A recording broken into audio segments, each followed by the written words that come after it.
All right, all right. Woo-hoo, woo-hoo. All right, listen. Welcome to Living Legends. I'm your host, Sway. I'm really excited about this. This is our first episode where we're putting the spotlight on some of the architects of this culture we know and love called hip-hop. I'm joined by my right hand, my sniper, the one and only Rich Nice. Everybody give it up for Rich Nice. Hey. Salute. You got a little clap right there, Rich. All right. So today I'm honored. I can't tell you how honored I am. When I first started listening to the music in Northern California out of Oakland, I used to listen on an AM transistor radio, and there was a station called K-Pool in San Francisco. And Marcus Clemens, KK, these are some of the names of these legendary DJs that would play music, and they would play music from New York City. And one of the first songs I ever heard was Super Rhymes. Another song that I heard was by Sequence. I'm gonna funk you right on up. I'm gonna funk you right on up. But one of the first songs that really popped my eyes open was a song called The Weekend. It was by a group called the Cold Crush Brothers, man. When you say that, you gotta say it with power. Cold Crush Brothers. If you don't know who they are, these guys right here, the Cold Crush Brothers, are very influential in the DNA of what we see in hip hop today. So when you think of Run DMC, when you think of Leaders of the New School, when you think of Outkast, when you think of Toby and Wigway, when you think of T-Pain, when you think of Ty Dolla $ign, when you think of Drake, all of these artists have the Cold Crush Brothers DNA in their journey, in their music, in their creativity, whether they know it or not. And I have one of the original members of the Cold Crush Brothers with us right now. Give it up for the legendary, the magnificent, the first vegan of hip hop, Easy AD. Yes. Oh, Man. What an introduction. Oh man, I could have kept going, but I know we only got so much time, man. You know, when I think of, this is a true story though. I really grew up listening to you all. I remember when I first saw Star Wars, that was really the first movie that I saw that kind of introduced me to what it looks like or what it feels like in the streets of New York. And then soon after that, I saw Wild Style. And once I saw Wild Style, I was hooked. And since then, I haven't let hip hop go. It is who I am. And one of those famous scenes of the Cold Crush Brothers and Fantastic, you know, on the schoolyard, going back to back in this battle is kind of, you know, I took the energy from that and that transferred in everything I did in life. I looked at that the same way if you on the basketball court, you imagine yourself being Magic Johnson or Michael Jordan. I imagine myself being Easy AD. Really? Wow, that's monumental. Yeah, man, I appreciate your reaction right there. But let's talk about your beginnings, man. Like that's how I got hooked, Wow. right? You know, through the radio and hearing this music and wanting to be a part of this world. How did you get hooked? Well, I had the pleasure of growing up in the Bronx. I mean, just want to share. The Bronx is an incredible place. I think first of all, I think it's some special water that flows through the Bronx, because if you look at the Bronx DNA, there's a lot of interesting and eclectic people who have come through the Bronx or grew up in the Bronx. So the way I got connected to the culture of hip hop, it was just like more like a organically DNA. There was a vibration of music that was happening in the Bronx at the time. I didn't know the names of the people who were doing it at the time, but I knew that it was a music that was connecting to my soul and my DNA. It's like being born to be part of something. Mm-hmm. So my connection was through the vibration of the music, right? Because our parents listened to certain types of music, but the music that I was hearing from this other entity, which now we call hip hop, it drew me there. And then the different elements that, you know, the different components of the hip hop. And I didn't want to be a B-boy because I didn't, you know, I felt that I was really too cool to get down on the ground. And dance? Absolutely. I felt that.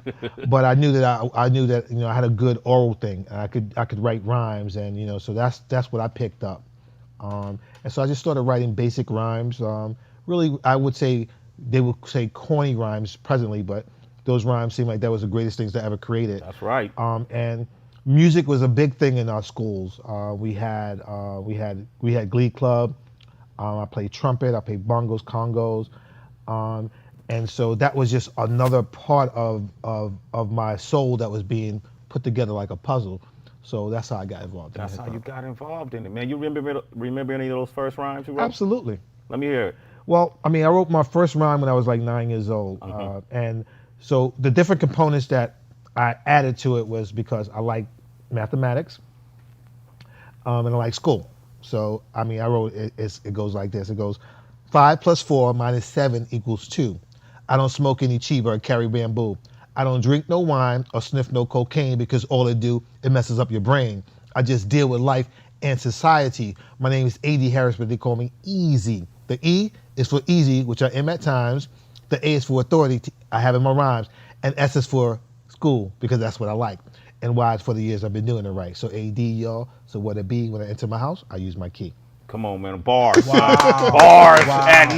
Wow. You wrote that at 9? Wow. Listen, Yeah. I want to talk about early time, because this is the early time when you're rhyming, and early days of high school, because I know in high school, you know, you're an athlete, and part of that confidence is part of the confidence you put into your MC style and your MC skills. And there's a picture that I believe that is captured of you and some of your friends in high school, and some of these pictures were snapped by a co-student of yours named Joey, and at the time he was a school photographer. So tell us about that time. All right, so, well, the first school I wanted to go to was Clinton, right? Because Clinton was known for their basketball history. I love basketball. I played basketball since I was 8 years old, and I wanted to go to Clinton because my sister dated this gentleman. His name was Anton Perkins. He played in Clinton, so I wanted to go to Clinton because they had rich basketball history. I wanted to play there. So, my first day of school, I went to Clinton, and I was able to walk in and walk out. I was like, this is not for me. Right? There was no regulations, no rules. Like, you could just go into school and come out. I went back home. I said, Mom, I don't want to go there. Let's find another school for me. And it was a lot of people, right? I like people, but it was a lot of people, like 4,000 or 5,000 students at Clinton. So my sister had just opened this new school called South Bronx. And there was like maybe 250 students at the time. So I went there with my mom, and they was like, well, he can't come here. But then we said, oh, my sister goes here. So they had a program where if you had a sibling at the school, you would automatically go there. So that's how I got into South Bronx High School. And I tried out for the basketball team at Was South you Bronx. nice? I was pretty. I would say I was pretty good. I mean, I was a point guard, very, very knowledgeable about the game.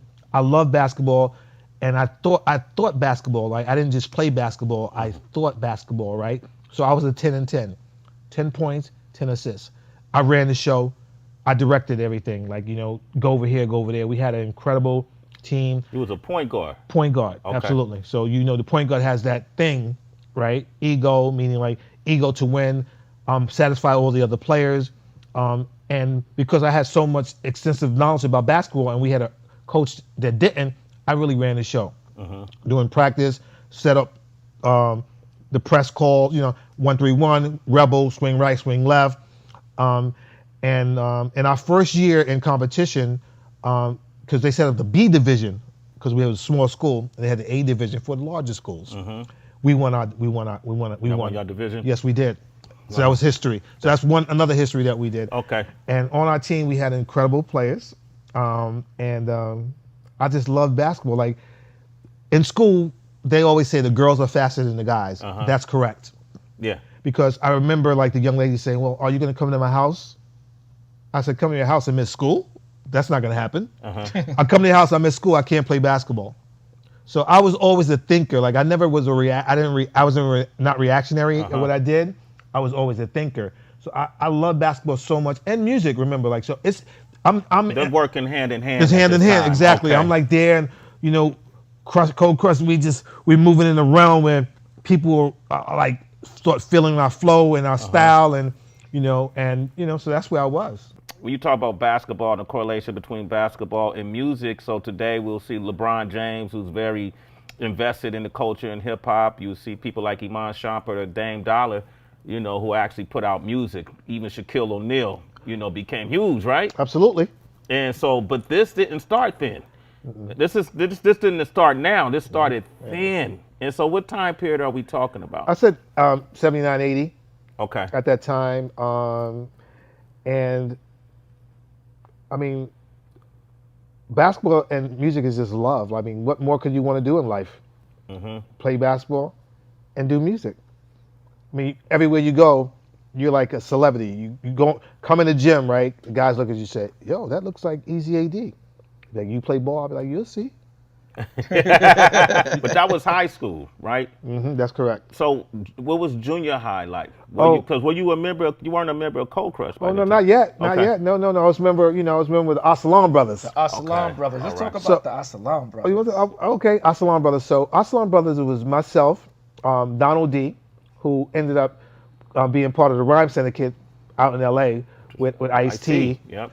So me and Donald grew up in the Boys Club on Hoe Avenue, Boys and Girls Club on Hoe Avenue in the Bronx. So we were friends since we were maybe 8 years old.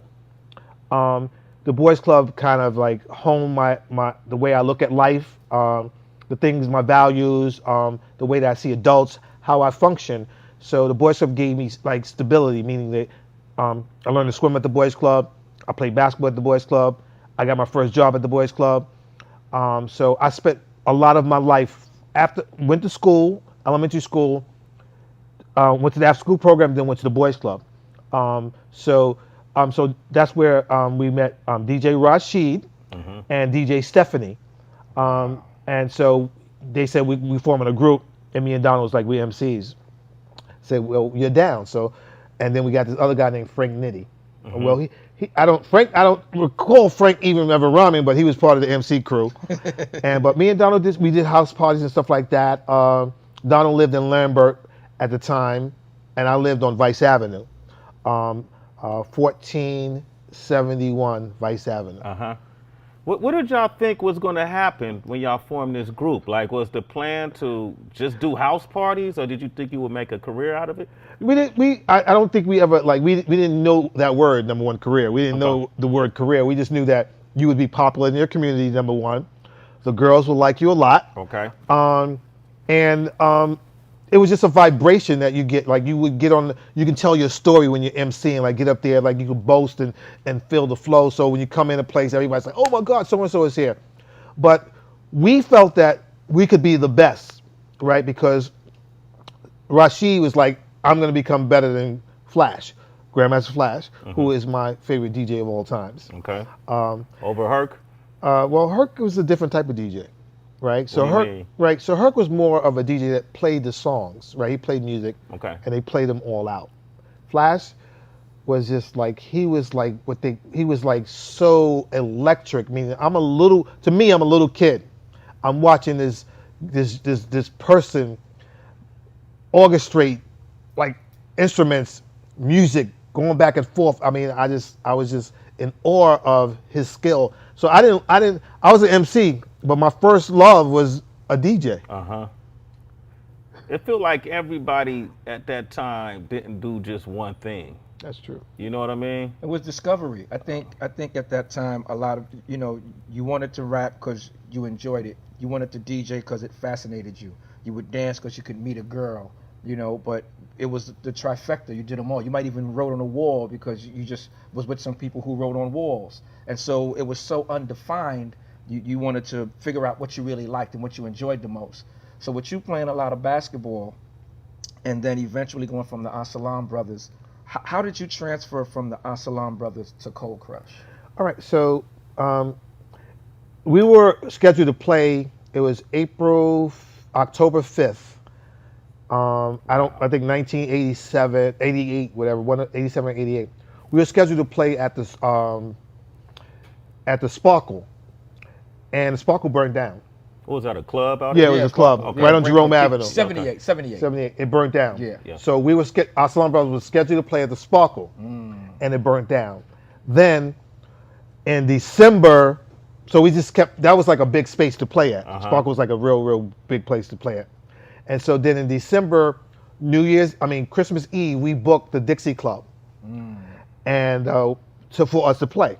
But then the guy who owned the Dixie Club called Rashid and said, "Oh, we're gonna have to move your date because another more established group wanted that date, and we're gonna give it to them." And that was Grandmaster Flash and the Furious 4. Now, backstory about the Dixie Club. That's where, in the movie Wild Style, you see Fantastic Five and Cold Crush battle inside the Dixie Club. That's in the Bronx. That's literally down the street from where I used to live. Yes. And so you literally would walk up and go to the Dixie. And on film, it looked amazing, but in real life, it really wasn't that It amazing. wasn't, no. And so your favorite DJ was the reason you couldn't perform at It that gave club. us an opportunity to see them up close and personal. Uh-huh. So we got chairs and we sat at the rope. So one of the things a lot of people hear in rhymes and records, don't go beyond the rope. So the rope was there to separate the artists from the people. Uh-huh. And if you didn't have any clout or any reputation, you did not go under that rope. Because if you went under that rope, you get hurt. Get Bodily hurt. harm. Okay. Bodily Right. harm. So that's a serious deal. So we sat at the rope all night. So remember, I'm not even 13 yet. I don't remember my age, but I'll figure it out. Sitting in here watching Flash. It wasn't about the MCs at the time for me. It was about Flash and what he did on the turntable. Was like, then he pulled out this thing, and they call it the beatbox. Beatbox. And he was like, I was like, oh my God. And Rashid was angry. He's like, I'm going to be better than him. So he just went and practiced, and he kept practicing. So me and Donald, we started doing, we did Lambert Center. We started doing community centers like that. So we was building a reputation for our skills. And then Stephanie got pregnant, and Rashid said, I'm moving back to Jamaica. And that was it. That was it. So you was without a group at that point. That is correct. Okay. I'm here. Okay. So what was going through your mind at that time? I was hurt. Uh-huh. It's like losing somebody you love. So I lost my DJ, our DJ, female and a male DJ. So Stephanie was a DJ as well. That's early on before ladies were DJing. She was DJing. And so we had nothing to do, and me and Donald went to try out for Africa Islam, a group, and the Funk Machine. So we went there, we rhymed hard, came hard, and they didn't choose me. Okay. They chose Donald. Uh-huh. And I saw this guy named Gordy B. He was like, yo, we chose Donald. I was like, goodness gracious, like what's going on? Like I'm like lonely. I'm lonely to do hip hop. And so then I ran into Tony Tone. Tony Tone. So Never leaving the girls Tony alone. Tone. Tony Tone. So you gotta break down who Tony Tone is. Oh, man, yes. And how that meeting happened, that first encounter with Tony Tone happened. So Tony Tone is the founder of the Cold Crush Brothers. He's the one who came up with the name. He's like what you call an owner, in basketball terms. So Tony Tone was also part of the Brothers Disco, DJ Barron Breakout, and the Funky Four. Okay. That had Raheem, KK Rockwell. Okay. Raheem, who eventually went to Grandmaster Flash and the Furious Five. That is correct. Years later. Yeah. Okay. So Tony Tone used to hook the sound system up called the Sasquatch. So in the early days of hip hop, everyone had their own sound system. So the Sasquatch was the cleanest, most pure sound that you ever want to hear.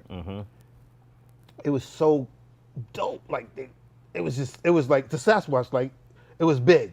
Sound was big. The MCs, you could hear them breathe on the microphone. It was so clear. They had the Shure microphones. Incredible. So Tony Tone he put that system together. And Tony Tone saw how groups would bicker over little things. So he decided that he wanted to create his own group and get away from that. And he created the Cold Crush Brothers. And when I met Tony was like a super senior. Like I guess he was in high school for like 35 years.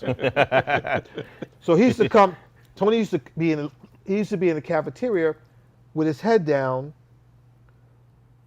with a briefcase. And so for a couple of weeks we saw him and no one said anything to him. And then I sent this guy, his name was Charles. I sent him over there. Charles looked like the guy from the Mad Book with the missing tooth. Yeah. So when you see Charles, you can't do anything. You like going to smile at him. You're going to show him love. So we sent Charles over there to bring Tony to the table where where the team was. So we brought him over there, and Tony vibed. And Tony was like, "Yo," Tony said, "I'm starting my own group called Coke, and I'm naming it the Colchris Brothers." I said, "So I'm an MC." He said, "You're down." Just like that. That was it. You didn't have to know audition or nothing? Nothing. He never heard you rap? Never. At that time, who were the other members of the group, or were you the first? It was no other members of the group. It was just me. I was the first one he put down. He said, "But I have this Latino brother that I've been watching. His name is Charlie Chase. Wow. He's with this group called Tom and Jerry." Now, back in the early days of hip hop, the disco DJs played music, and they used to give the hip hop DJ like 20 minutes for the whole evening just to play music. So Charlie Chase was that guy. Tony Tone was so masterful with his thinking that he said, "I'm not interested in being the head DJ. I want to put this guy in the forefront because I understand his talent." And that's what he did. He brought in Charlie Chase, and then, you know, the group changed. We had different members from different times, but we formulated the Colchris that they know of today. Didn't know of today, right? Yes. Who were the original members, though? Okay, so we're going to go to original members. I kind of saw how you did. You kind of hop, skipped, and jumped over that there. AD, I didn't know what happened. Obviously, my skills are not hitting. So the original members is DJ Tony Tone. He was the original DJ Tony Tone at the time. DJ Charlie Chase. It was Easy AD, Mr. T, Mr. T-Bone, and then there was Whipper Whip and Dada Rock. Whipper Whip, okay, all right. See, okay, Dada Rock, okay. See, these are names when I was a kid with that transistor radio that I was hearing, right? And now I'm sitting next to you. Safe to say that the culture aged really well. Would you say that? I would say absolutely. I agree with you 100%. Yeah. So that was the original members, and then Whipper Whip and Dada Rock decided to go and move to another group that they felt that it would be more established than us at the time, and T-Bone just disappeared. What do you mean he disappeared? He just disappeared. Like he just didn't. Vanished. We didn't see him anymore. Rich so lucky because Rich was in the Bronx when all of this as a kid. This was happening. What were you doing? Like, was you aware of these people? Well, or? I was, and it's interesting because I come from my own little group in the neighborhood, and you know, as you come up in the neighborhood young, you just want to be on the flyer with the guys. Yeah. You just want to, even if you could just get in the party, you just want to get in and let me get on the mic for a second, you know. And if someone say, "Come here, shorty, take the mic," that made your year. You was like, "Yo, I was on the mic." Well, who? Yo, Tony Tone let me on the mic. No, he didn't. Yeah, I'm telling you, Charlie Chase was cutting. What? Yeah, Easy AD was there. You know, Dada Rock was there, or whoever was there. You was excited about it. So as a kid, that was our motivation. Yeah. To be like them. And then, absolutely. And then when you go back to school, and the girls hear the story, you already know what it is, because you know that's your motivation. Outside of you being good in basketball, your motivation is how am I get the girls' attention? So they see you can rap. People talking about you can rap. Oh, I heard you was rapping the other night. Blah blah blah. Yeah, say a rhyme for me. Then you pull it to the side. You say a little rhyme. You know, whatever it is. You're like, oh, he's cute. He can rap. And now the word goes around the school that you can rap. So He said something, a key point that we need to talk about. Flyers. So flyers was how we promoted our shows. And if your name appeared on the flyer, that means that you were somebody special. To get your name on the flyer was a big deal. Yeah. It didn't matter whether you was DJing, MCing, or doing nothing. Your name was on that flyer, you had clout. And so what they used to do is get people to give out flyers, and they say, "I'll put your name on the flyer." and that's how you would get on the flyer, and that would make you really a celebrity. That's correct. Right? You Yes. become a local celebrity. Absolutely. Would you liken the flyer of back then to the Instagram post of today? Yes, absolutely. Yeah, it was. We had some very unique flyer makers. We had Buddy Esquire. Mm-hmm. And again, lineature is connection. You talked about the connection, how you connected and how you got connected to the culture and us as well. Tony Tone brought Buddy Esquire into the culture to do flyers. Wow. I'm okay. So now I'm okay. Now I'm in my toy store right now. Right. At that time, see the way that the culture migrated to the West for us. Right.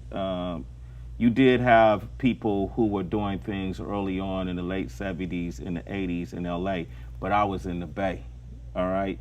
And so you would hear about the LA Dream Team, Egyptian Lover, LA Posse, you know, a lot of people were doing incredible things out there at that time. I wanted to know, I couldn't tell what was more important, to be an MC, to be a b-boy, to dance, or to be a DJ. What held the most significance at that Well, time? if you go through eras, right? Everything has had its importance depending on the like era. So the DJ was at one time the most important thing Okay. because the DJ vibration, vibe was all about the DJ. Then it became about actually the MC. Maybe b-boy came before that, right? So the Okay. b-boys became, because it was the music, then the b-boys and b-girls, right? Get on the floor and make the crowd go crazy, doing flips, not flips, they're doing spin legs and all that. So then the MC. And when the MC came into play, it changed the whole vibration of the particular party and what was important. The MCs, there's no MC that can say they started a group, but DJs started groups. Uh-huh. So it was the DJ, then it was maybe the b-boy, then the MC. So is there a standout MC of that time that helped catapult the importance of the MC to the front? Well, there was different levels, right? So of MCing. So one of the first MCs documented in the culture of hip hop in history is Coke Rock. Okay. Like what type of MC was he? So you'd have to look down the history to see what he did, what he delivered, and how he presented himself. Right? And then it started evolving where the MC became more significant. So the first MC would say, "Hey, so and so is in the house," and then sometimes when you're in the park jams they call, we said, "Your mother's at the gate." So and so mother is at the gate, and it's the most embarrassing thing. Your mother's at the gate. So the MC would announce the parties, announce who's in the house, and things like that. And then it became where you start rhyming.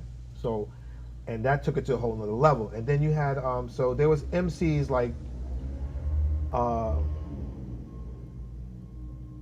Melly Mel. Okay. Melly Mel. We had Scorpio, who was known as Mr. Ness at the time. Right. And we had Cowboy. Now, Cowboy to me was more a very smooth. He had like a sultry voice. Cowboy, Like he was the real he McCoy. was like a sex symbol as far as like his voice and the way he presented himself. And then we had Creole. Kid Creole was like charismatic. He would go back and forth on the stage, and Kid Creole could rock an echo chamber. He's like, Kid Creole, solid gold. Like it was like a technique and a skill. Like people look at it as something small, but back then echo chamber and the flow was like incredible, and they had that.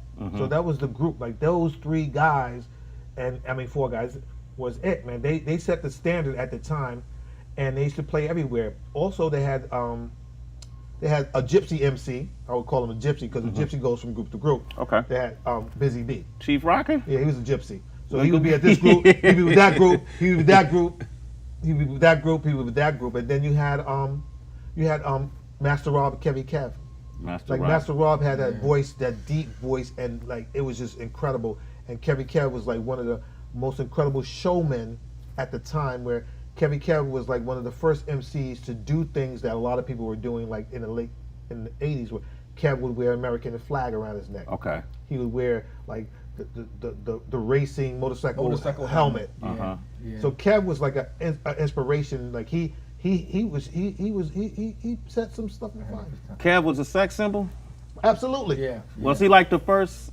I wouldn't say the first, but he definitely was I a don't sex know, symbol. you know. I mean, he Yeah. was fashionable with that, He was. with that motorcycle hat. Uh-huh. When he pulled up in the jam with that motorcycle helmet on, it was just like Stop. it was stopped because it was like the German one that like Schultz would wear, that the half one was crazy. But you brought up something that was very important. You're talking about the echo chamber, and so the echo chamber, from how I remember, Herc was kind of the first one to bring out the echo chamber, but it was just Cool like, Herc. Cool Herc, yeah. So it was kind of like rock the house kind of vibe, and then Creole was like, from my understanding, from my seeing, even hearing tapes, nobody rocked the echo chamber better than Creole. But Cold Crush did something where you guys backed each other up and made your vocal echo chamber without the echo chamber. That's correct. And so explain to us a little bit about that style. So, it's like we would go like yes, yes, y'all, yes, y'all, yes, y'all, yes, y'all, fresh, y'all, rock, y'all. So it was like a rhythm, like it was like a drum, like boom, boom, boom, boom, boom. It was like a heartbeat, and that was just like it was like we were just backing each other up, giving more power and inspiration to that particular word. And if you hear ante up, that's us right there. Right. Ante up, that is the Cold Crush Brothers right there. That flow is us. When I heard that, I was like, oh, that's us. The MOP Antioch? Yeah. Oh yeah. That's Cold Crush, bro. Yes, sir.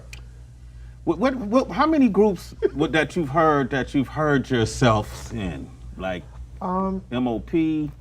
I would say a lot of them, right? So I look at hip hop as like culture and DNA, right? Yeah. And there's trees, there's seeds, right? That's in the ground, and then the tree grows and they get branches. So that's part of the family. So at no time I want to ever be disrespectful to anyone who laid down their foundation. Yeah. So you look at the ones Jurassic 5. Jurassic 5 for sure. Run DMC. Run DMC. What's his Leaders of the New School. MOP. And who else? And even you look at like Tribe Called Quest. But if you look at even individuals, like when you look at a Jay, and when he got his history from his man Jazzo, who was an incredible Cold Crush fan, and us being in Brooklyn doing the first Red Hook Day in 1981. Okay. And if those of you who don't know what Red Hook is, if you didn't live in Red Hook, you didn't go to Red Hook. One way in, one way out. One way out. That's right. So Red Hook Brooklyn was an incredible place, and so those groups and some other people that I can't think of right now, but Outkast. That's Goody Mob. Yeah. There you go. So you helped me out. That's wonderful. No, but this is what I know. Because even like shake the camera, like that sounds like Polaroid punk rock picture. rap. Yeah. Sounds just like punk rock rap. So I mean, we're honored, right? We look at that as like that's an incredible thing, right? You injected something into the world, and now people are taking parts of it and making it, better. When you look at an Outkast, because that song became a huge hit, I believe that album went diamond, right? And they got to, rightfully so. This is not a knock on them. I'm happy for them. Those are my brothers. We helped break their music in Northern California at a time when no one was playing Southern playlistic Cadillac music. We were playing their music because they were from the South. So at that time you couldn't really get play on the East Coast because you weren't from the East. And so we really received them open arms. They had a lot of success. You guys weren't able to reap the benefits financially of the success that others have that have your DNA in their career, in their music, in their creative. Would you trade that, your history for the fame and success? Absolutely. For the finance? Absolutely not. I would never. Economics and money is just not that big of a deal for me. Okay. I think history is one of the most important things to me. It will always be important to me, and I would always go with the history. I mean, other members of my group would not feel the same way that I feel. Well. But I think that like history is so significant on many different levels, and it's ever giving. It never goes away. Like history it's there. I love history. I think like the things that we've done in our culture, and when you're doing it, you don't really like know you're doing it. Yeah. Right? You're just doing it. You're just flowing. I just like what we did as far as our flow, our style. We changed the way you could be an MC. Yes. And an MC group. Right? So you look at the Cold Crush Brothers, right? You have 2 DJs, 4 MCs. And you have 4 super intelligent brothers, right? That all have a specialty.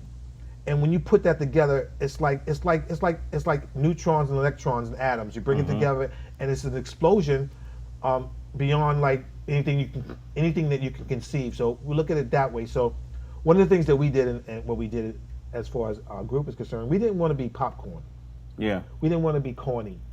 So we would take a song like Harry Chafin, Cats in the Cradle and the Silver Spoon, Little Boy Blue and the Man on the Moon, and we would take that melody and write a rhyme, a routine to it.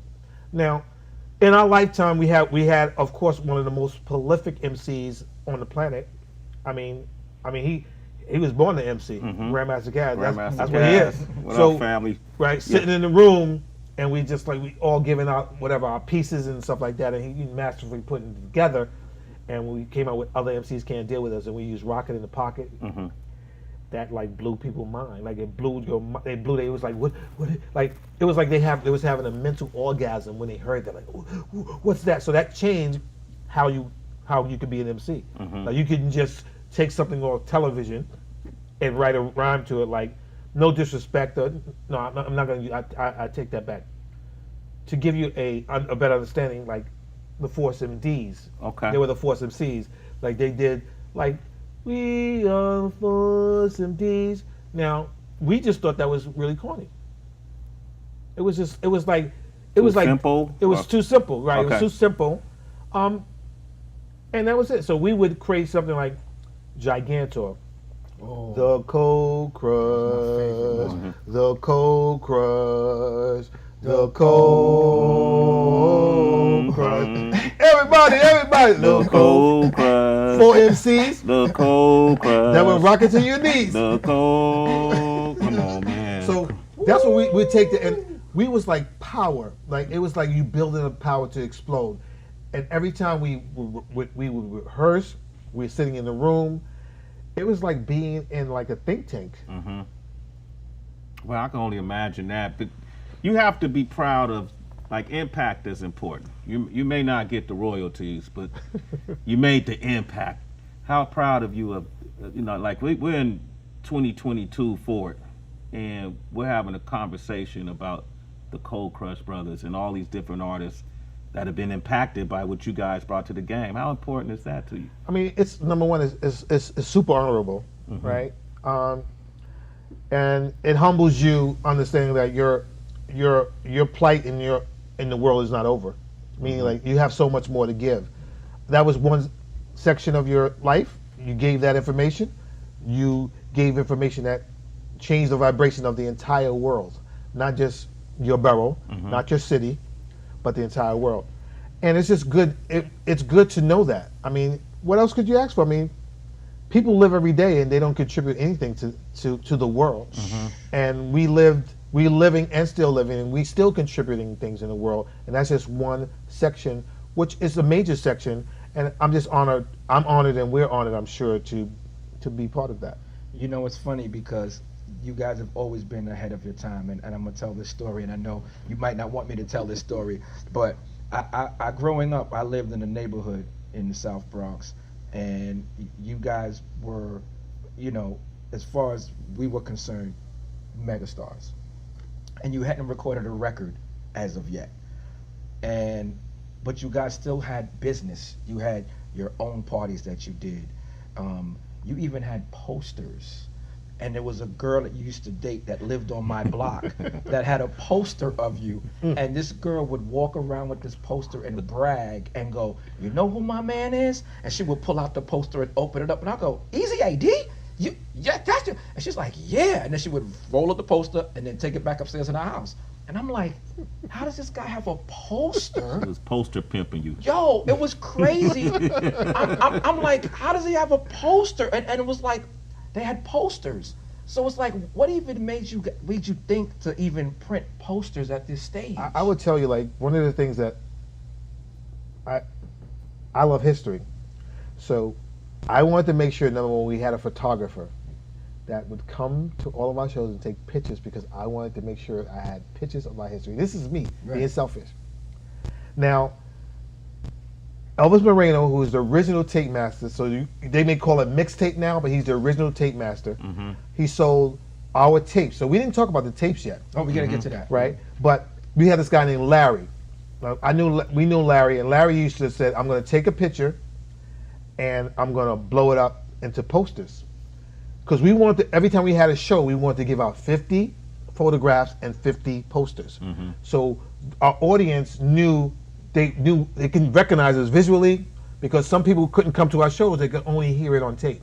Right. So visual was important to me. So we used to give out posters and pictures.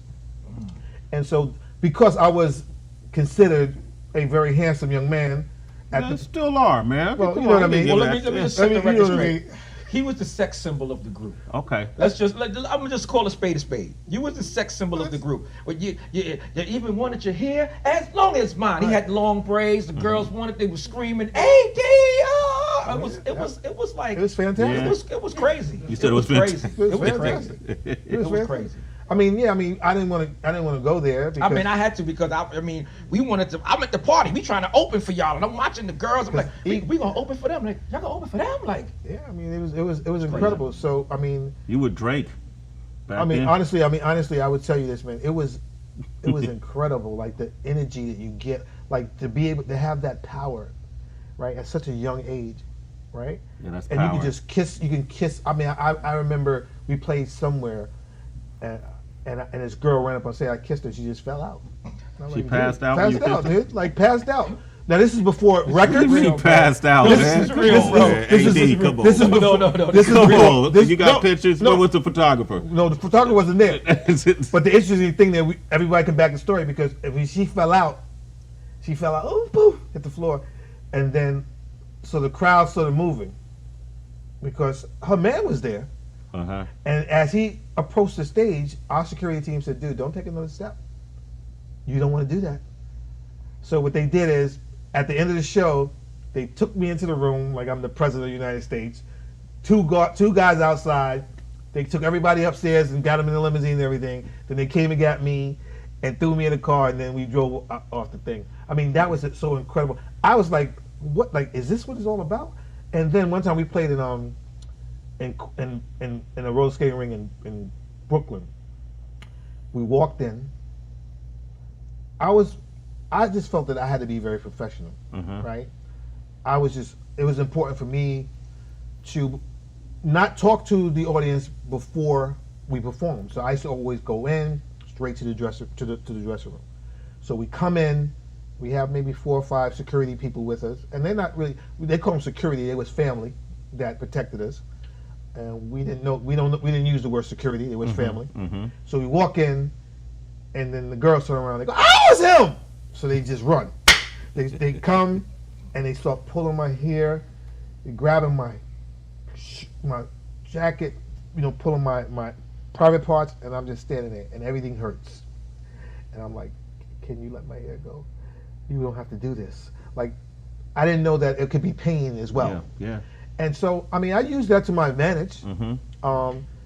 As a young man, you super ego, having that power, because that's a lot of power, and sometimes it can be abusive. But I mean, I was, me and Kev actually looked like brothers, right? Sure. So when they saw Kev, they saw me. It's like, "Yo, is Kev your brother?" Kev looked at me and said, "Yeah, that's my brother. That's my brother." So I mean, that was a big deal. That was a A big big deal back then. I mean, like the girls And just you fall young out. at this time, right? I was young.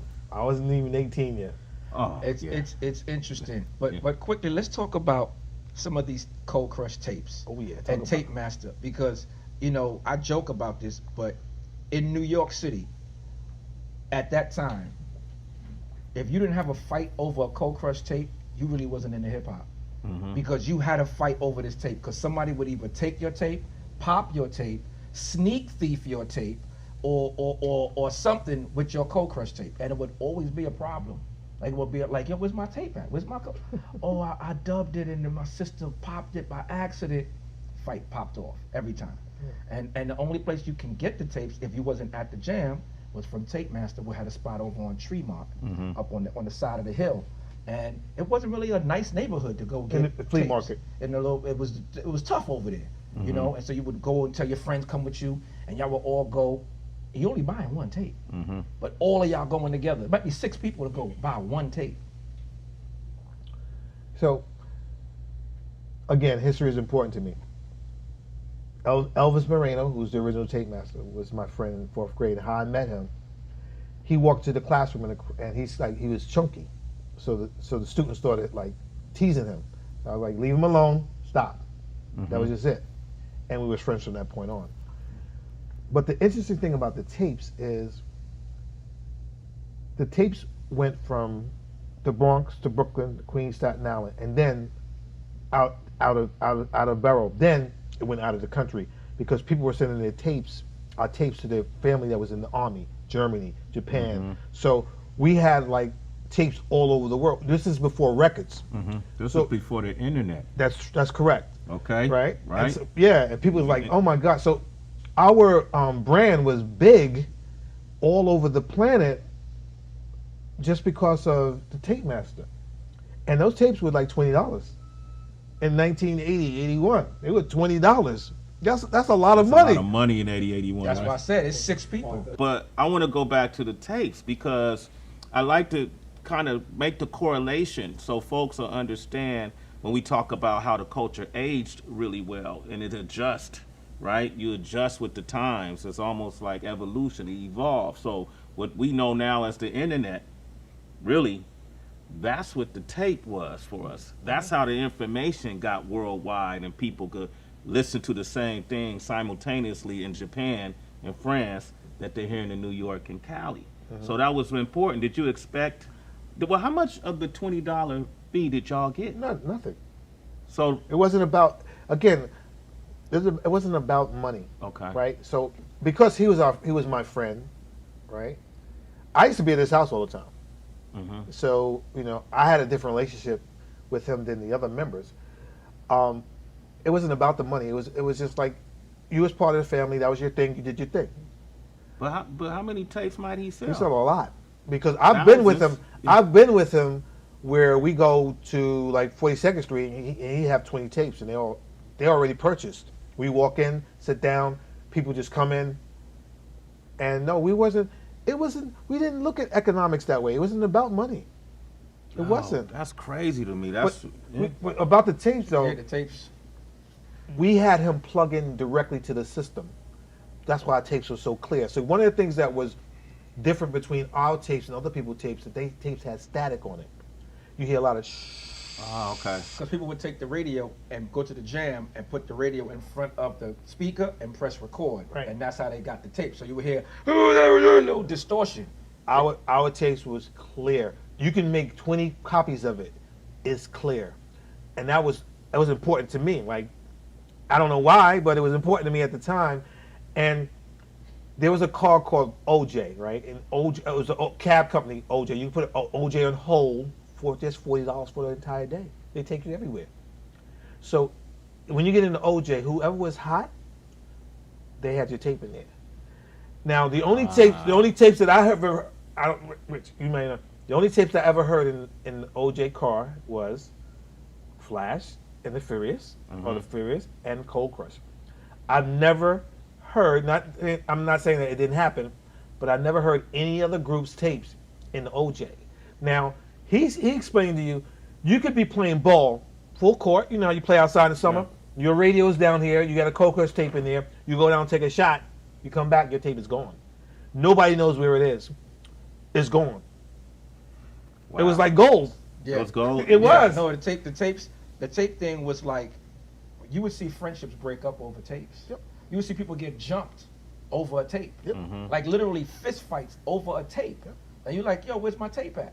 And as soon as you stutter, bang! It's like it's a fight. It's a fight And you're over like, the what tape. happened? It's like because that tape, first of all, even to have that tape meant you was cool. Yep. Because everybody couldn't get a tape. Because once again, it was $20 a tape. So who's spending their $20 Back in 1981, on a tape? Tape, right. you could buy some sneakers.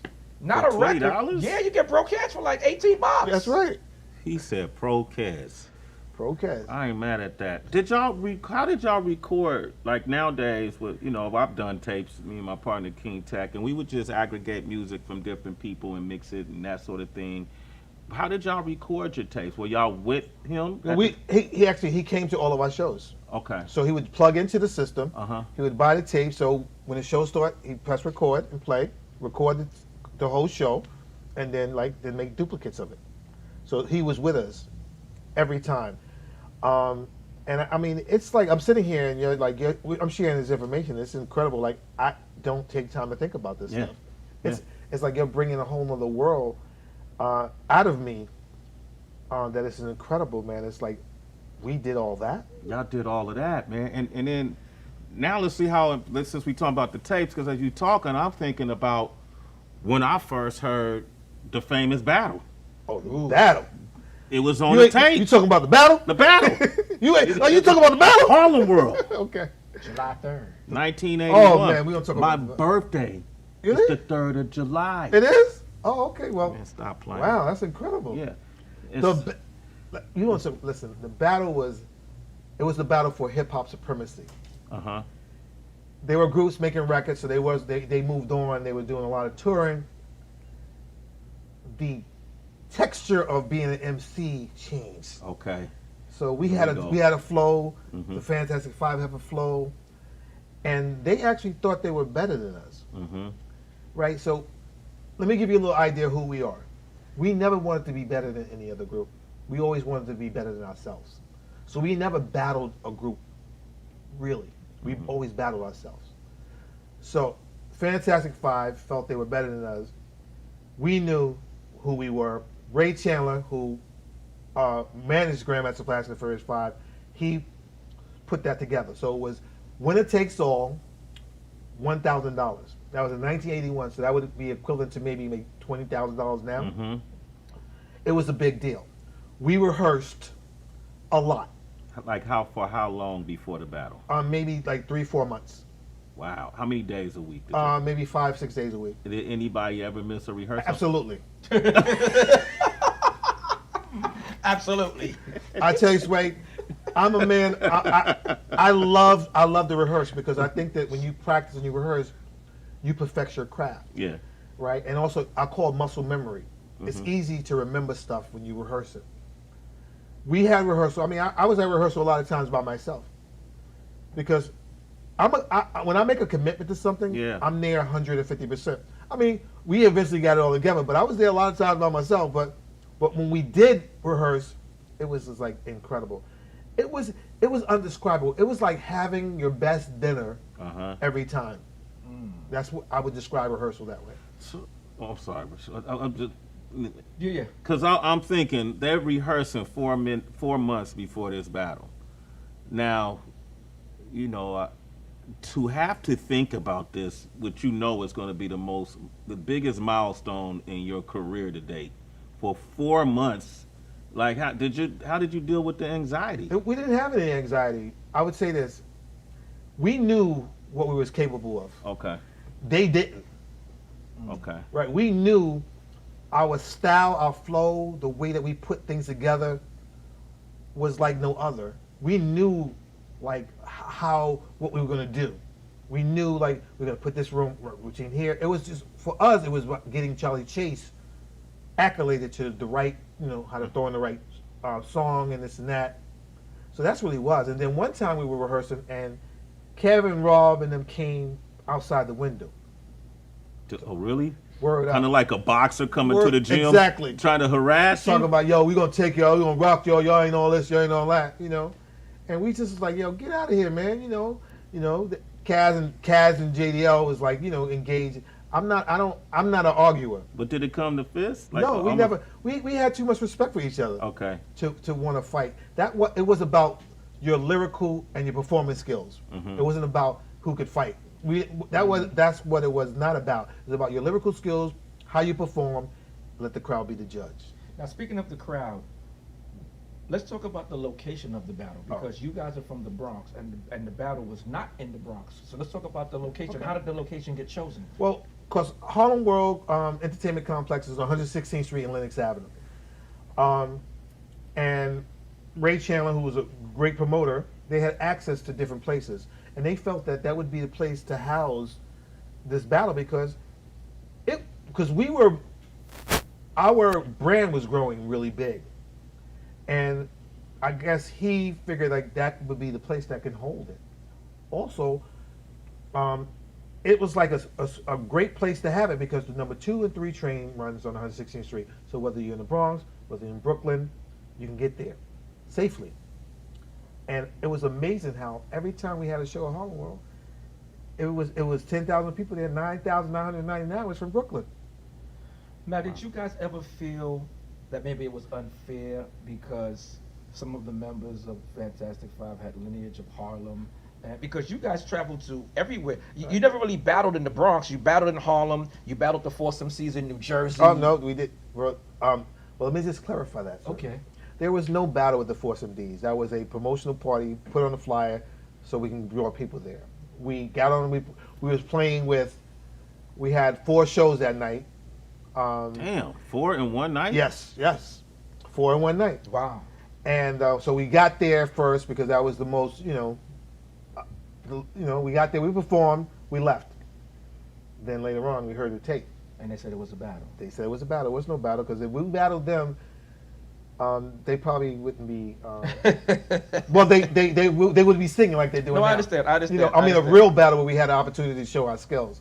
And it wasn't a real battle. It was just our promoter Armstrong set that up.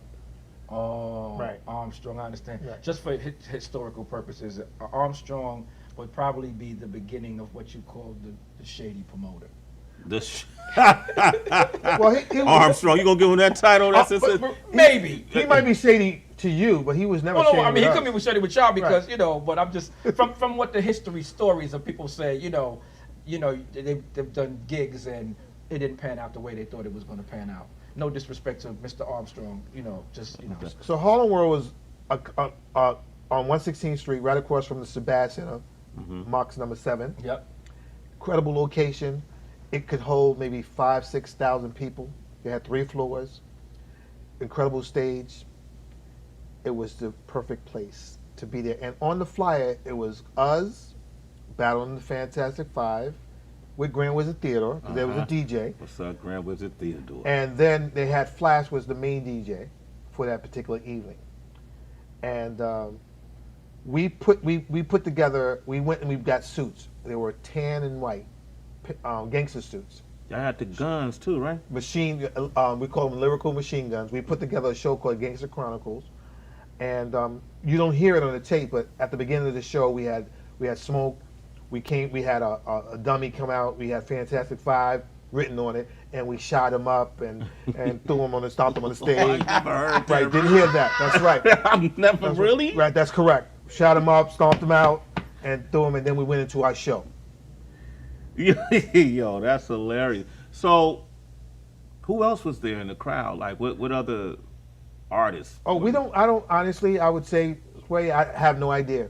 Because we were focused on doing that thing. So it was like being in a tunnel, right? You don't know, you can't see outside the tunnel. It's like here, you go in, boom, and you rock it. So that's what we did. We went on first that time, and we never went on first ever again. So the story goes that it was the crowd would select the winner, right? And in that space, the crowd gave Fantastic Five the edge, which brings us back to the tape. The importance of the tape, right? Evidence. That's correct. Yeah, so the tape was evidence of that evening, and when it began to circulate, the broader crowd, the greater crowd, chose Cold Crush. That's correct. It was incredible, right? So that night when the crowd, I like the way you say it, chose Fantastic. It was so painful. Yeah. Like I've never felt that pain ever again in my life. It was like somebody ripped every organ outside of my body. I was like, how is that? It's possible. Went home, laid down. It was so hurtful. So they were like, they was basking in their victory. Was they rubbing it in your face? Well, yeah. Yeah. Yeah, it was like, oh, look at them now, look at them now. I don't want to say that. I'm like, they're like, impossible. But so our next show was at the Savoy Manor. It was on July 17th. So that was July 3rd. We already was booked for our next show. It was Grandma's Flash and the Furious 5. It was Cole Chris Brothers. It was Curtis Blow and Jimmy Spicer, I think. Jimmy Spicer. Right. So Super Ron. We were moving in. We were moving to the next level. And at that time, the tape was like festering, and people was like, they didn't win. So the people spoke. It's like the people said, and that was the end. Unfortunately, that was the end of them. Meaning, like they could not pack a show or anything by themselves. Really? Yep, their brand went down like really low at that particular time, and our brand soared like out of this world. Like we was doing shows by ourselves, Uh-huh. packing like 500, 600, 700 people in a gym. And this is all in the tri-state area? We right, exactly. So Okay. it was all in all the 5 boroughs. Okay, and then we started going out. We went out to Springfield. We went out to Amityville. So we started, and that's where people like Biz Markie saw us out in Long Island, and for the first time and stuff like that. We started Shirley, Long Island. We went out there, and our brand just got bigger. And so we got to a point where, when New Edition came out with Candy Girl, when they brought them to New York City, that was huge. They opened up for us. New Edition opened up for you guys. Yes. Yeah. And we say that because they wanted to teach them or show them how, established group and how the performance. So yeah, we play with them on a lot of locations around the city. I can see that though, because you guys' your stage performance, from what I would see, right, was I don't know if theatrical is the right word, but it wasn't just rappers standing in one spot, holding their crotch, And New Edition has always been about the routines and stuff. I always have associated it with like the early R&B bands, like the Temptations and the Jacksons and all that. But Michael Bivins, to me, was like the Jam Master Jay of New Edition. That's correct. Right? Absolutely. Okay, and so he was always in tune with what was going on in the streets, and he would incorporate that. Did you see any of y'all DNA in their performances? Well, I mean, I would say this. New Edition is one of the most incredible performing groups ever. Their precision, the way they work together, it's incredible. Like they put time in their craft that most people don't even care about. So I would say I would like to say some of our DNA is in there, but I couldn't say that but I never looked at them that closely to see if that was the case. But okay. Yeah. So what year? So we're in 81, 82, right? I remember Flashdance came out. What was that? Like, now we're getting toward. That's 83. We're getting toward Wild Style. Wild Style. Okay. So Wild Style, I mean, it's just a credible piece of history as it is, because a lot of these movies like Style Wars and Wild Style, and then eventually Beat Street, Breaking, they were like billboards for the culture. You know what I mean? These were like these are like marquee signs for everybody to see, introduced it to the world, which helped artists like yourselves, right? So how did y'all first get approached about Wild Style? Well, I mean, Charlie Ahern wanted to create a movie, him and a gentleman by the name of Fab Five Freddy. Okay. Introduce what hip hop was to the world. And so they came and they wanted to get the people who were doing hip hop to be involved in the film. So that's how we got involved. He approached us. We got our contracts, and we still get royalties from that movie to today. To this day. They're very minimal, but that's not the reason. It's just it's symbolic, right? You do some work and you still getting some. So it's really wonderful. But the movie Wild Style depicted the actual people who were doing hip hop at that time. So if you see the people who were hot, who was really in it at the time. So earlier you had said that we were in a schoolyard, but we were actually in a park when we did the battle with Other Fantastic. Oh, okay. So it was a park where they have basketball courts and stuff like that. Okay. And so we did that battle, which was later used in a Sprite commercial. Right. With Tim Duncan and Kobe and all that, and that was kind of cool. They did kind of do that, yeah. Yeah. So Charlie Ahern and Fat Fry, they wanted to create, bring that culture to the world, and they did that by getting the people who were doing that. They brought all the elements, not just the MCs. They brought the B-boys, they brought the graffiti, the DJs, and the MCs. So that's one movie where you get. It may not be super entertaining for most people, but if you want to understand the culture of hip hop, you can look at that movie. And the interesting thing about that movie, my brother at the end, his name is, you might know him as D, XT. Uh-huh. So he's scratching at the end of Wild Style. Like people, like I love history.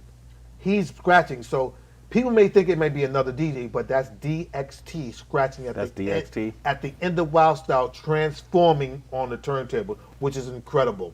So this is 1983, and at the end of the film, he's cutting Good Times, and he's chopping it so advanced that if you go and look at it now, those same cuts are what guys are doing now. Yeah.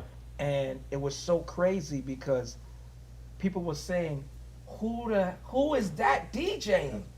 And the camera guy was trying to keep going his face. He said, "Get off my face, stay on my hands." And he told the camera guy to stay on his hands because he wanted people to see what he was doing, not his face. He said it was not about what he looked like. He said, keep on my hands. And if you look, you could see him. And it's just the way it's just phenomenal. So I'm into vibration, man. That like elevated like another world. I mean, shooting Wild Style, Fantastic and us, we really wasn't vibing with each other. And also like the soundtrack that they used, we was like, this music is too slow. Yeah. Like but when it was original soundtrack for the movie, so we didn't understand like what you couldn't use other people's music. Well, you could use other people's music. You wouldn't be sued at that time, but we didn't know that. So the Wild Style movie just propelled hip hop. It opened the world up to see what hip hop was about. Yeah. Right, and it took us to tour Japan. Uh-huh. I went to Japan for I think 17 days. So we brought the entire culture of hip hop to Japan, and till this day, it's immersed in their culture. Absolutely. Absolutely. I gotta ask you this because I want to say towards the end of Wild Style, and I'm just going off of memory. But first, let me ask you this: how many takes did it take for y'all to shoot that battle scene? I think it was maybe one. Y'all did it in one take? I think so. Maybe one of the DJs might have messed up their line, Okay. But I think it took maybe one or two. One or we two didn't, we didn't, yeah, we didn't, that was really easy. Okay. Really easy. I want to say, and correct me if I'm wrong, Ramelz, Ramelzi, yeah. Ramelz, and K-Rob, right? Was it K-Rob? I don't remember that person's name. Yeah. Right, K-Rob, they were in it. Ramelz had the illest voice. We was like, who the hell is that? Yeah. We was like, who the hell is that? Oh, well, I was with it, I'm rolling around, and I'm up, like, all right. Y'all didn't like that? I mean, I didn't say I didn't like it. I was like, who the hell is Okay, I it? won't put that vibration on it. It didn't. It was different, right? It was Yeah. like a guy who wasn't rhyming on time. He was saying things like he was in another planet. Uh-huh. You know what I'm saying? But it was different. That's all it was. Like one of the things about the Cougars brothers, we like different. Okay. Like if it's the same, then it's boring. Mm-hmm.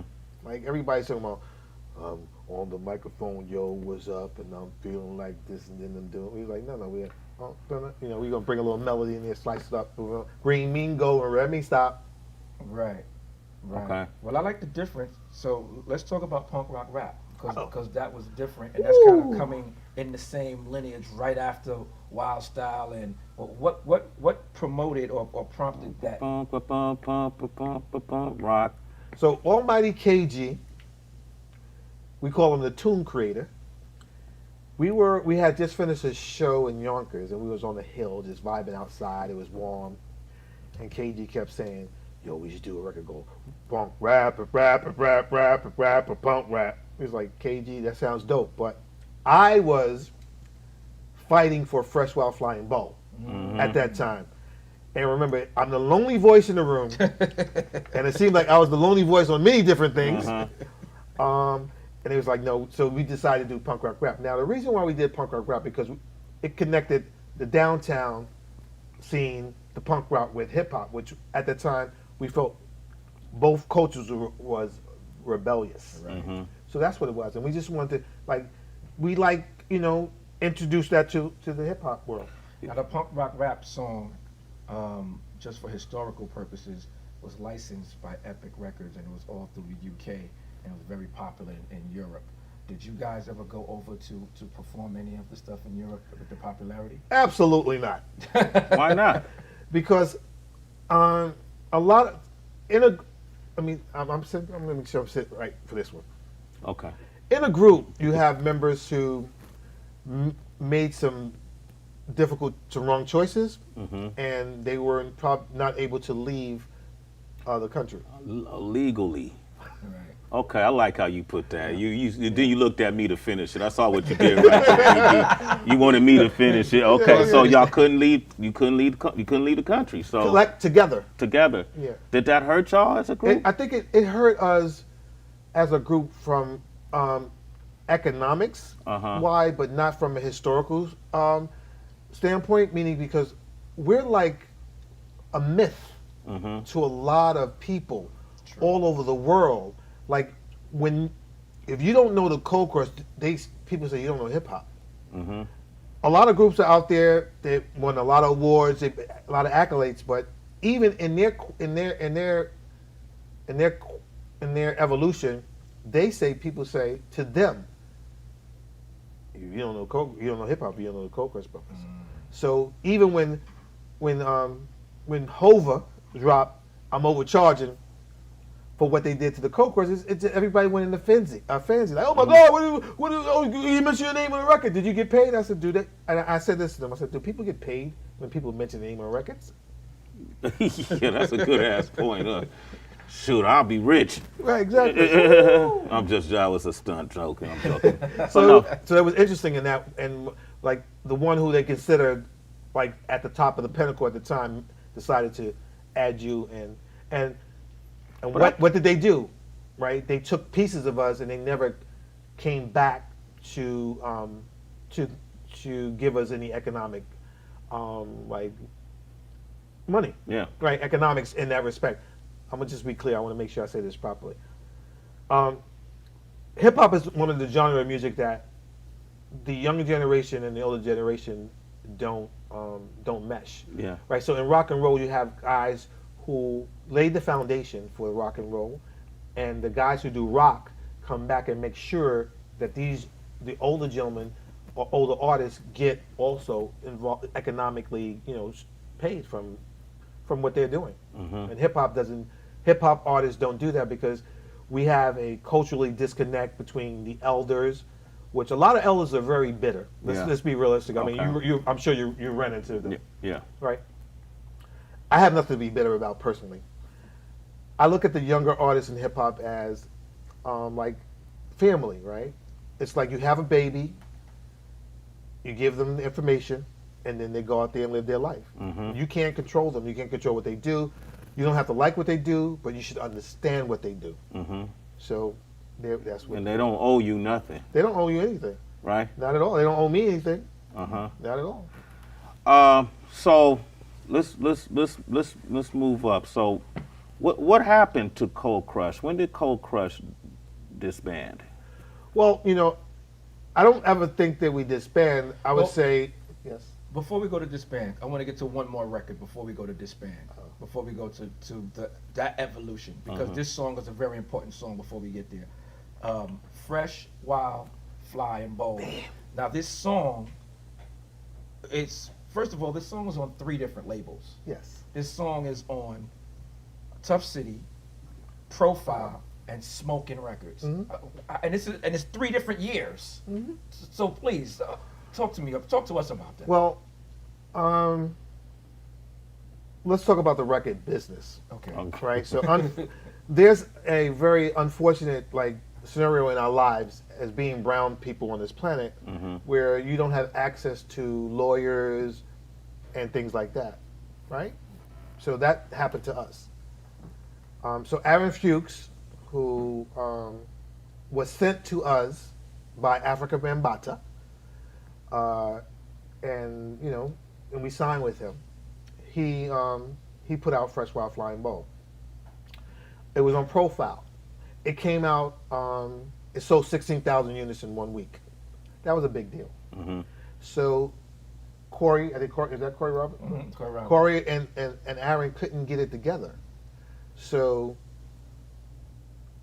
he moved to take it off that label to put it on another label. Wow. And then it went from that label to the other label. So Fresh, Wild, Flying Bold was one of the records that kind of represented who we really was. Okay. Meaning our style, our characters, and who we were. That beat was left in a drum machine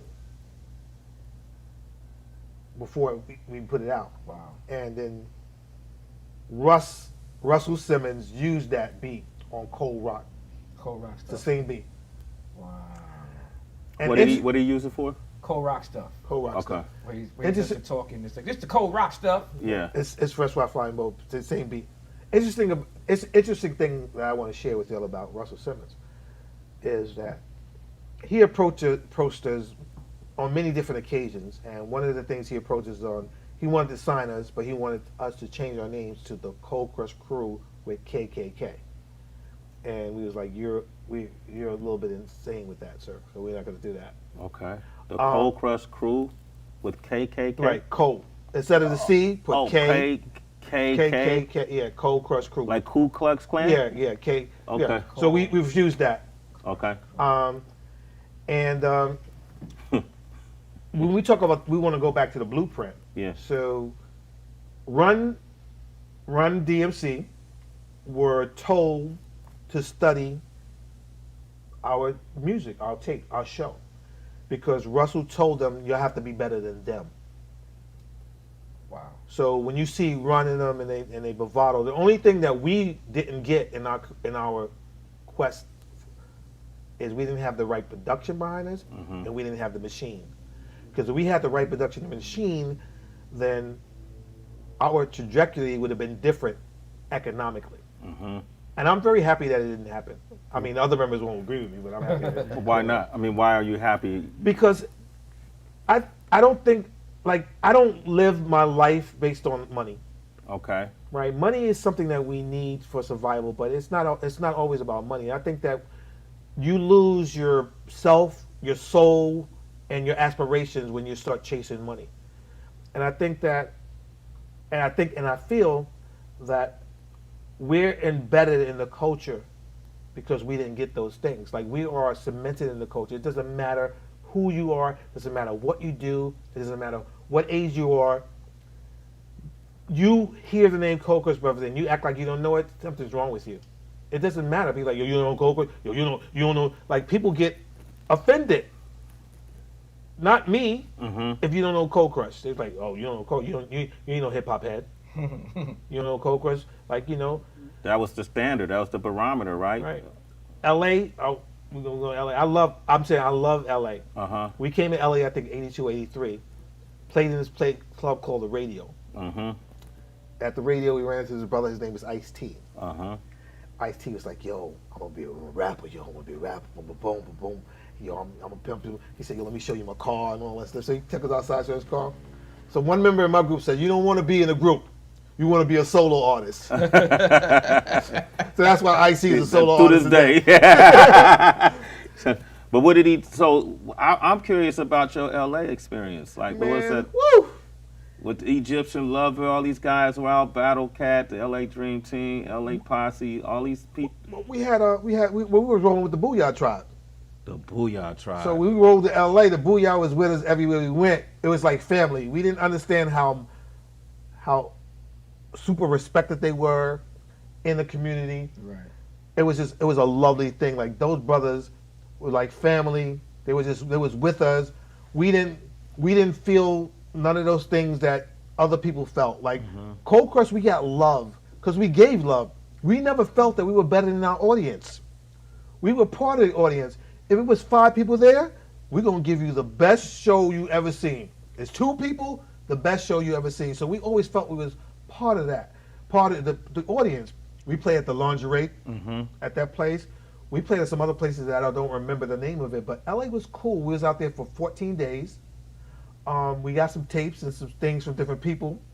But what did y'all think of LA? Because it was cool, but culturally there was a lot of difference. Right? I'm going to tell you, this is my take on it. I mean, first of all, you had to drive to go everywhere. That's number one. Okay. And I wasn't really in tune in that respect of the difference in the culture. Okay. It was just a place where it was warm. Okay. And we was coming to introduce the culture of hip hop to a place that was warm. And the people were open and they were inviting. Like, it was no standoffish, nobody acting all hard and tough. It was like love. You know, authentic. Mm-hmm. So I like LA. I mean, I like LA, of course, and then they had some very unique type of ladies in LA too. Mm-hmm. And so I like that too. When you say unique, AD, what do you mean by I'm that? saying they were built a little different. Like they looked like they weren't eating the same thing that the ladies were eating in New York. What, pizza? Yeah, pizza. So I mean, the vibration was incredible. I'm telling you, I love women. Mm-hmm. Like I have 7 sisters, and I love women for many different reasons. Like people are like, oh, it's not always a sexual thing for me. It's a vibration. It's about information.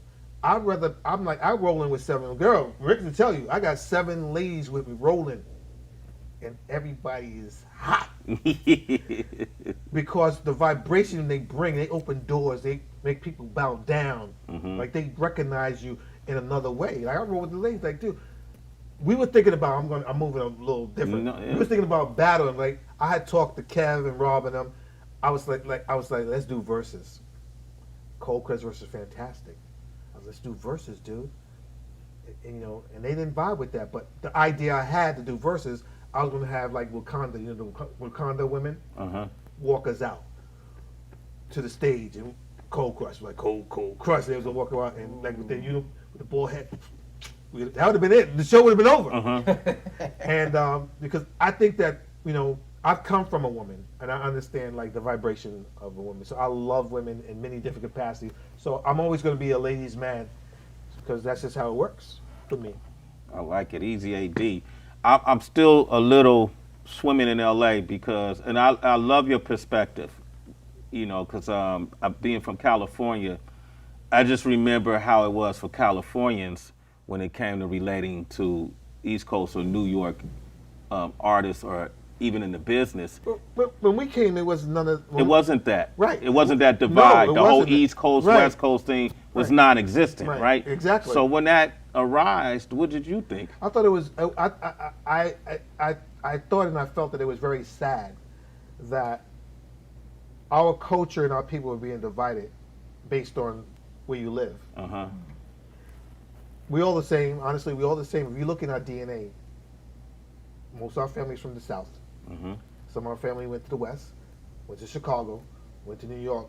So we all family. So when that happened, it was just like I couldn't relate to it, like in my mind, on why wouldn't you like a brother or sister from another coast because they live in another coast. It just didn't make any sense to me. Sounds silly when you say it, right? Yeah, it doesn't make any sense to me. It's music, right? You doing music, you got your flow, we got our flow. I mean, and do your thing. Like we went out. When we was in LA, it was about like the bands. The bands. We went to bands. We met some of the Prince band members, and we met a lot of girls. Think back to that. Okay. Did you meet Prince? Oh, I met Prince in 1986 or 87 when I was in Paris. He was on the Love Sexy tour. It was kind of cool. It was cool. Was he hip to Cold Crush? No, I mean Prince is Prince. Prince is like. I mean, I can say I was like Prince at the time. I was like, Okay. I was expecting like, what's up? How you doing? Good to meet you. Keep it going. It's no big deal. It's no big deal. But it wasn't. It was like more of an honor. It was an honor. Like when you meet people that inspire you in a different way, it's like an honor to meet them. Like for me, it was an honor to meet the owner of Black Enterprise. Earl Graves, right, senior. So when I met him, it was an honor because like he's I think he's like 6'4", big, strong. He represented strength for me as a brown man on a plane. It just stuck with me. And one thing he said to me is like he said own land or own property. He said that's a good thing to do. So I will remember that. To own land or own property. Yeah. I'm still like I'm still in LA, but I'm gonna jump We'll out. go back to LA. We had a great time in LA. Okay. I'm just saying the radio was one club that we played in, and we met a lot of people who later became like prominent actors. We just knew that LA was nothing but love, family. Everyone stuck together. Like that's what I got from LA. I got like a family vibe. People look out for each other. That's what was my vibe from LA. Okay. Run DMC, I felt was definitely from your lineage. When I saw the Beastie Boys, I thought they were like a carbon copy of Run DMC. That's correct. Okay, Yes. who were a copy of Cold Crush Brothers. Bam! Wow. Okay, so and these are white guys now coming into this culture that we, in a way, we hadn't seen. That's correct. What were your thoughts? Did you feel like it was appropriation or it was okay? Well, I would say is what word is culture? I would say culture bandits at the particular time. Okay. Right. So we had envisioned. We saw this play out from the New Edition to the New Kids on the Block. Uh-huh. So they were just doing that same dynamics in hip hop, and so yeah, I didn't, I didn't vibe. I didn't vibe against them or with them. I was just I was experiencing it. Mm-hmm. Yeah. Okay, that's fair enough. That's fair enough. So, you got all these different stars in one group, and then then the names start building up, and y'all making money. I don't know how much y'all was making per show. At what point? What was the highest y'all made per show back then? $100 each. Okay, what? So we Think about the 80s. Yeah, but damn, Rich, he was doing 4 shows a night. That's why they did so many shows. So you come home with $400. That's correct. Well. You want to understand the economics how we broke it down. So we paid for pictures, right? I had a fight with my members to pay for photographs because I was saying let's give out 50 pictures, so we gave $1 for each picture to get them made, and we got the posters for free. So you got to take that out. So that's 50. Yeah. So we came up with it. It was really good. It was never about the money. Yeah, that's interesting to me. It was never about the money. Like $400 was like a lot. $400, but it was like the energy in which you receive from the audience and the vibration was like on a whole nother level. Like when I performed, I could not go to sleep for 2 days. Yeah, the adrenaline, huh? Yeah, because I didn't get high, so that was my high. My high was on stage. I got high on stage. Like I got turned on stage. I can remember times when I'm on stage, I'm inside my body, but I'm outside my body watching me perform. Yeah. Like if you never experienced that before, then you can't relate to that. But that's where I was. Like I love performing. That was the ultimate orgasm for me. Was performing. Absolutely. Wow. You So gotta also remember rent at that time was $300. So if your house rent is $300 and you come home with $400 in one weekend, one night, you doing okay. doing all right? Yeah. Was it the money because you say the money wasn't important For me. for you, Right. but what role did that play in the group eventually going their separate ways? Well, if you look at the dynamics of groups, right, they would find who they consider would be the best option. I would say not the best person, not the best MC, but the best option. That's what the industry would do. That's correct. Okay. So you look at the 4 MCs and you say, okay, who would be the best option? Who has the things that I know that I can control, right? Whether it's drugs, whether it's money. And also you have to have the talent as well. So because we weren't making, I guess, enough money at the time, everybody changes where you may have kids, more responsibility. So you have to start thinking more independent versus group. And so that's where the groups started moving, breaking apart. Where KG did thing with B-Boy Records, and then Aaron signed Kaz with Tough City, and so they no longer look. I don't think they no longer looked at. We never.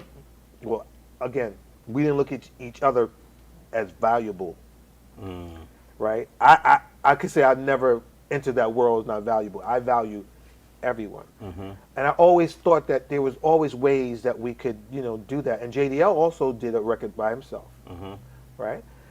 And we had opportunities to sign with Warner Brothers, sign with CBS.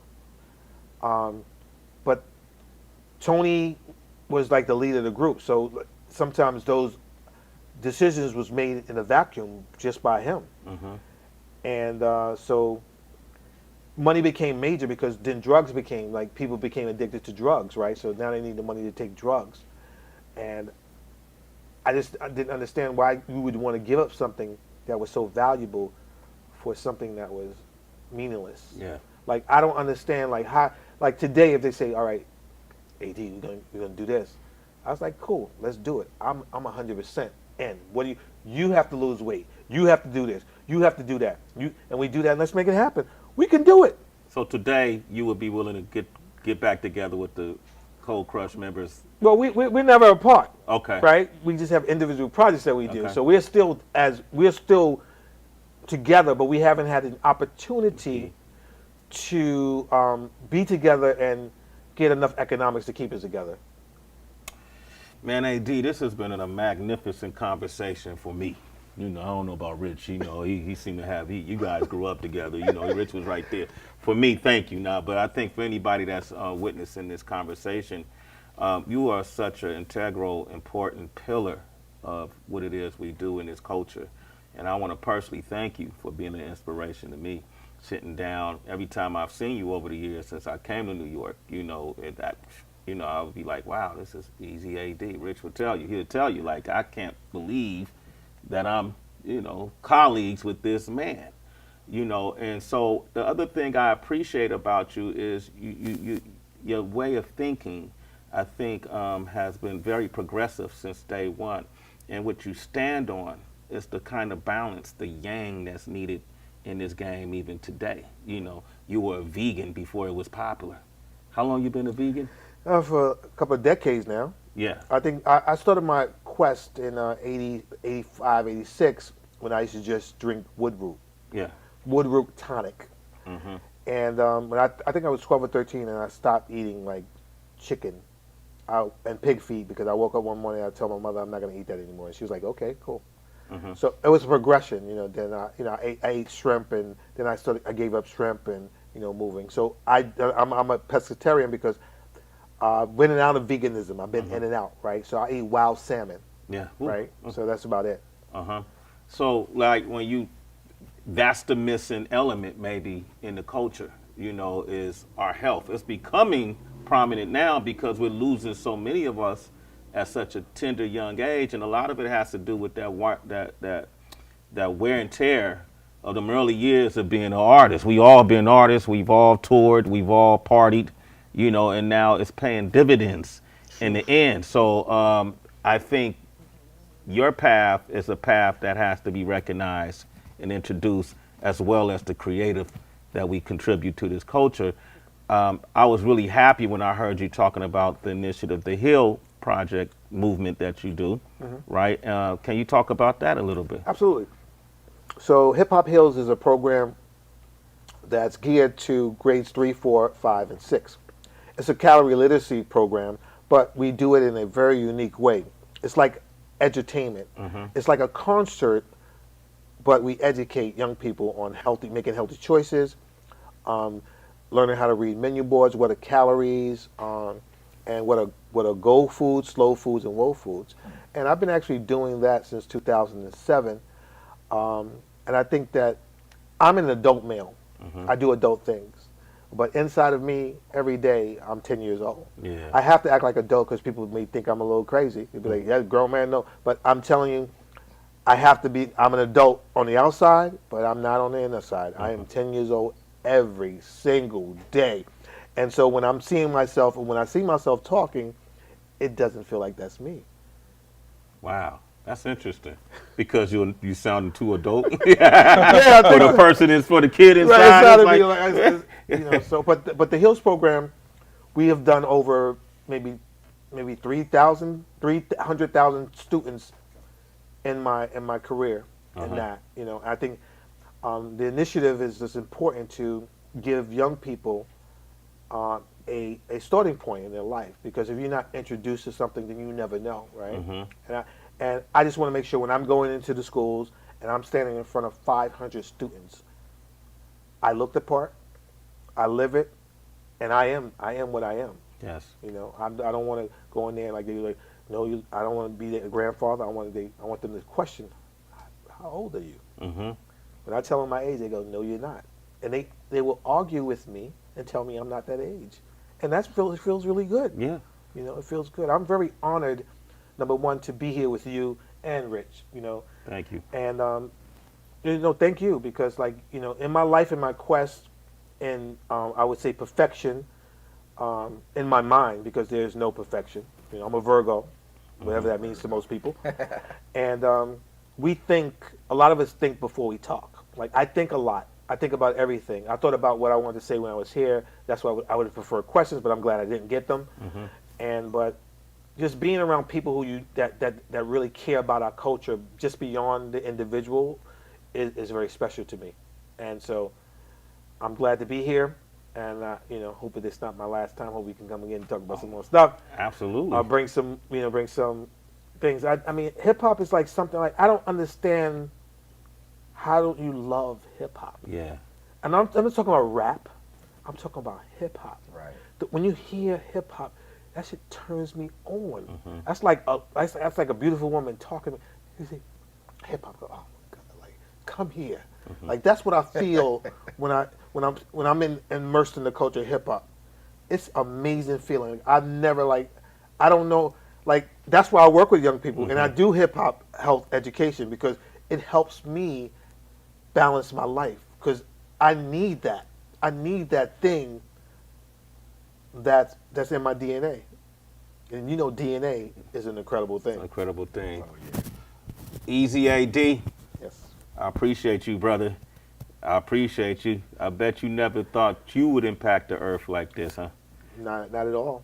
Yeah. No, I didn't think. I used to get on my knees and pray when I was like maybe 9 and 10, and saying that I want to impact the world, because I think Martin Luther King got killed and Malcolm X got killed, and I used to get on my knees and pray when I was a little kid, and say I want to impact people. I didn't use the word impact. I said I want to do the things like they did to help people, right? And so, I mean, You did. I have love. I have love. Love is like a word that comes and goes, but the experience doesn't. Yeah. Easy AD, man. Come on. Thank you. Thank you. Living Legends. Living Legends. First episode. Living Legends.